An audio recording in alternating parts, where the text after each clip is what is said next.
Најпрво сакам да ја поздравам оваа иницијатива на ресорното Министерство за образование и наука, да им посакам добре дојде во Куманово.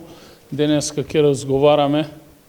на една од главните теми, а тоа е едукативниот процес на младите луѓе и стручното образование, кое што во општина Куманово се одвива повеќе средни училишта. Едно од нив, тоа е земјоделското, го доби статусот на државно училиште, додека техничкото и поранешно економско училиште се уште се под надлежност на општина Куманово. Ние во рамки на нашите можности ги унапредуваме условите за учење во овие објекти и успеавме во изминатиот период да направиме реконструкција на поголем број од овие средни училишта, вклучувајќи и гимназијата Гоце Делчев,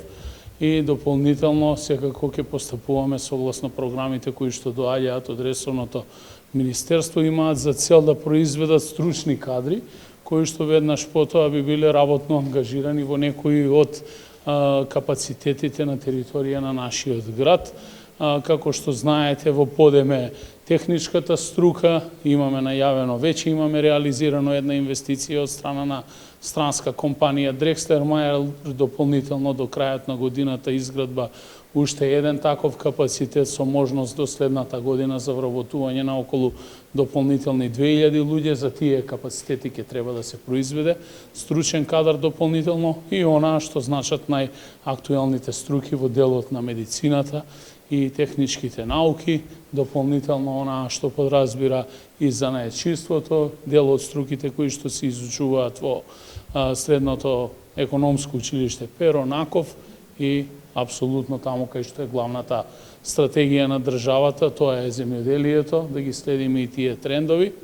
Јас очекувам покрај овие теми денеска да отвориме една реална и објективна тема, а тоа се реалните потреби на училиштата и што капиталните инвестиции значат за нашата општина, бидејќи, како што знаете, капиталните инвестиции во делот на образованието се под надлежност директно на Министерството. Лично очекувам и јас и најголем број на колеги од Сдруженијето на единиците на локална самоуправа во зел децентрализација на ваквите средства, како би можеле што помасовно да ги користиме. И едно од најпроблематичните теми во делот на образованието, тоа е изградба на нов училишен објект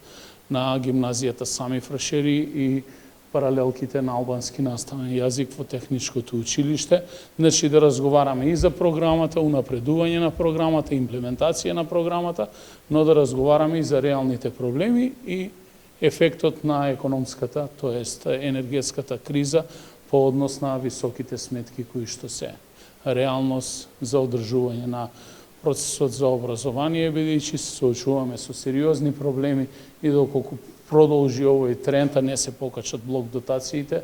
најголем дел од училиштата ќе се соочат со сериозни финансиски проблеми во делот на плаќање на зависните трошоци. Ако зборуваме за пренесени надлежности, како што е сегментот на образованието, тогаш државата има обврска да трансферира средства за да можат да бидат платени сите трошоци во делот на образовниот процес. Благодарам.